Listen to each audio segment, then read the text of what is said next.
YouTube. This is Shannon with Travel and Work, and this is just a tutorial on how I went about dealing with my keys once the battery quit charging. So if you have a key that works fine, it worked fine, and then over time it gradually stopped allowing you to unlock and lock and use the remote function of the key, what has happened is your battery has died. These keys have a rechargeable battery inside of them. I believe it's a Panasonic, I think it's a 2020, so rechargeable, I think ML 2020. So I got this off Amazon. I think it was like $9, $10, something like that. And as you probably know, this key, the factory key, is sealed. So they make it very difficult for you to work on replacing the battery. Obviously, they want to discourage that and have you spend a couple $100 at the BMW dealership to get a new battery, put in a new key instead of you reusing the same key. So there's a couple different ways that I found to go about dealing with this. And the first way is, well, obviously you can go to the dealership, so there's really three ways. I don't recommend that. I've been down that rabbit hole before. You could ask for a discount, but even at that, you're still looking at about $160, $70. The way I would recommend if you're not tech savvy at all is to look on eBay, and there are sellers that have a service, or at least there was one. I used them and they did this key for me. And what you do is you send off your key to them. What they'll do is they'll put it in a new shell that will allow you in the future to just pop it open and not destroy it like the original key from BMW. You have to kind of destroy it in order to open it. This shell will allow you to pop it open, do whatever, replace the battery, pop it back without destroying the key. So that service at the time that I did it was about $45. It's crept up to like $50. Who knows what it'll be by the time you read this video. Hopefully it's still going. And it's pretty much worth it, I would say. It took a few, like maybe two weeks to get the key back, a little slower than what they said. And the other thing is they didn't replace this BMW logo. This was actually black, a black circle. So I had to take the BMW logo out of my key, the original key, and put it in here because I like the way that looks. Of course, you don't want just a black circle. At least I did.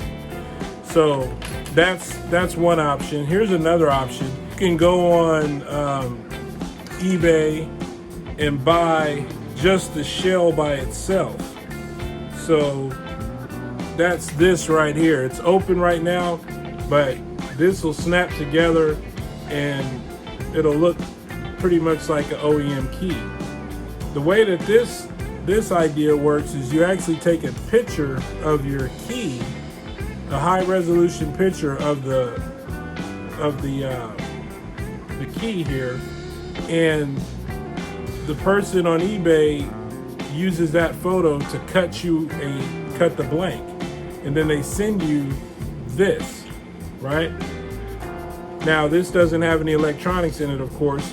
This is when you have to open up your old key, the one that doesn't work, and you can use like I suggest being very careful and use gloves, like thick leather gloves, but basically you take like a utility knife or some type of blade and you cut around that channel around your key, and you wear down that plastic until it gives way. And you can use a little force, you know, or you can get like a little Dremel tool with a little cut wheel on it, and just very lightly go around the perimeter of that groove in there, and free up the key halves so it comes apart.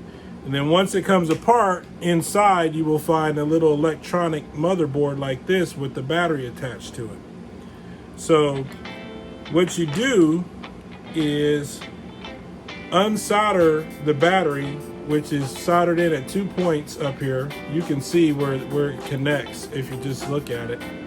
So you unsolder that, remove the old battery, take your new battery, which should have pins at 90 degrees. So make sure when you get the battery, you get the ones with pins at 90 degrees so it lines up with your remote motherboard, which looks like this. See that?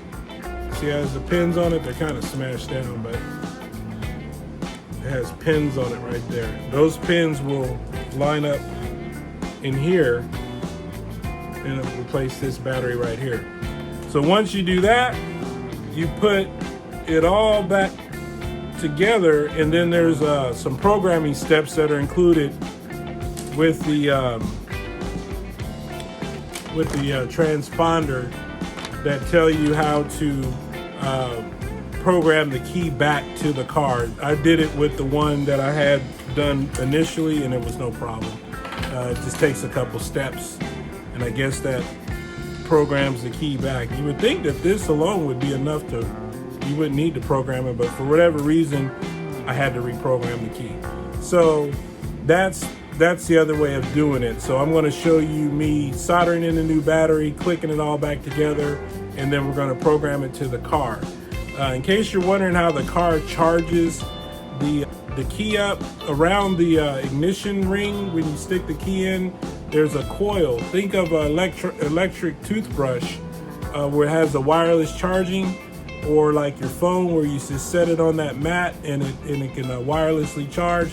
It's the same idea with the key. It uses inductive charging to charge that battery. Incidentally, if you ever want to just charge up your key and it's been sitting around for a while, you can actually set your BMW KEY by electronic toothbrush charger, or I think even an iPhone charger might work, and it'll charge your key up. So that's something you can do for testing purposes, or just keep your battery going while you're on a trip or something like that. Is just set it by one of those and let it charge. So anyway, let's get on with soldering this key, putting it back together, and let's see how it turns out. All right, guys, so I already have my soldering iron over here warmed up. What I'll do is put a little bit of force on these soldering joints to pull them back. So once they get warm, they just pop out. So I'm gonna just stick a knife under there, grab my soldering iron right here, and I'm gonna heat up this first soldering point, and should be able to remove the battery here. See that? So that battery's out. And then just the same thing over here. Put a little force on this and pull it out. I don't want to touch it with my hands because it's going to obviously get warm. But just pop this out. So we have the old battery out. And then rinse and repeat. You can't get the polarity wrong if you got the tabs going in the right order here.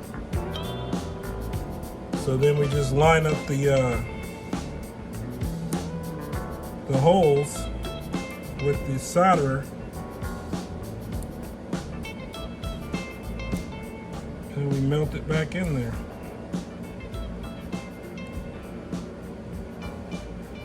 All right. So this tab, just melt that solder a little bit, boom. This tab, probably could use a little bit more solder. One's on there real good, the other one I'm gonna put just a bit more solder on because a lot of it kind of went away. Oh, look, here it is, splattered on my desk.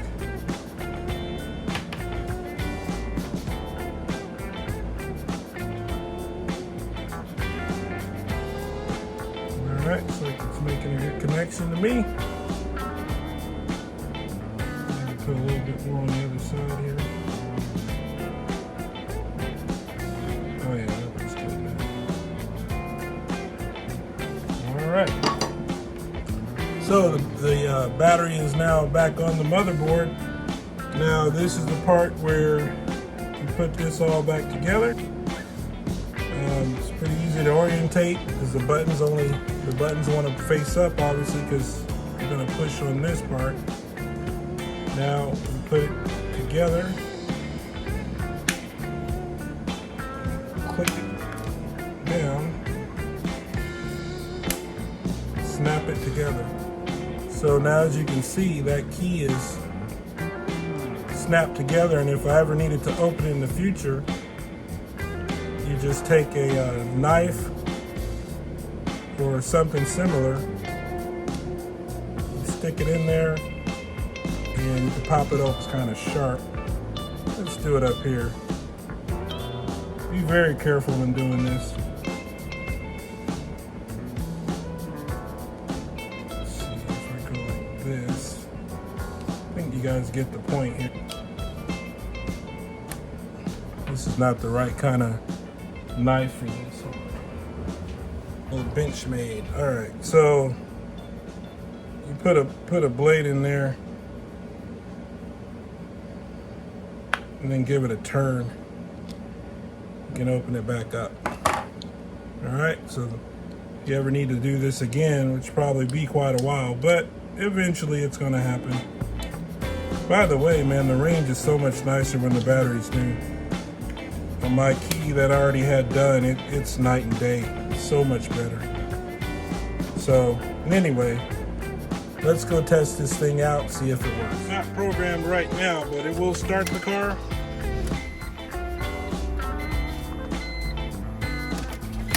But there's no action here.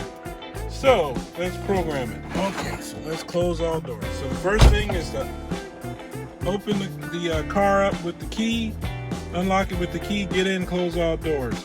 Using a car key, switch the ignition, lock briefly to initial operation, position 1 and off again. All right. Press button 2 and hold it.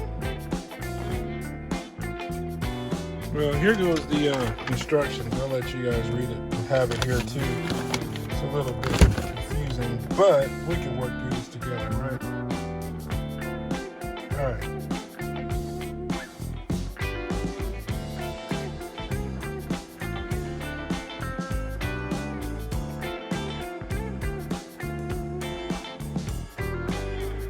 All right, so obviously this was a little bit tricky, but I'm going to try to help you guys understand this. Stick the key in, turn it as if you're just about to start the car. Take it back out. Immediately hold the unlock button down, which is this button right here. Hold it down and then press the center button 3 times.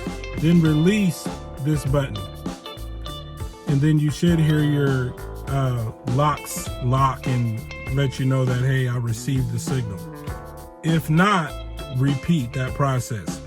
You got to kind of move quick because you have to start the sequence with the key within 5 seconds of pulling it out. So you put it in, turn it, back off, pull it out, then hold this down, 1, 2, 3, then release this. So obviously you need 2 hands to go in here. I'm holding the camera with one, so I can't really do that, but you get the point. That's how you program your key. So hopefully this headache is worth it. And then in the future, you won't have such a big problem when you have to replace the battery in this guy. So go through this little procedure right now to save yourself future headache. Hope this video helped. Please buy me a beer. I'll put my PayPal in there. If you guys feel like this helped save you some money and was edifying to you, hey, buy me a beer, man. Appreciate it. And if not, at least rate, comment, and subscribe. Appreciate your time. Take care. Shalom.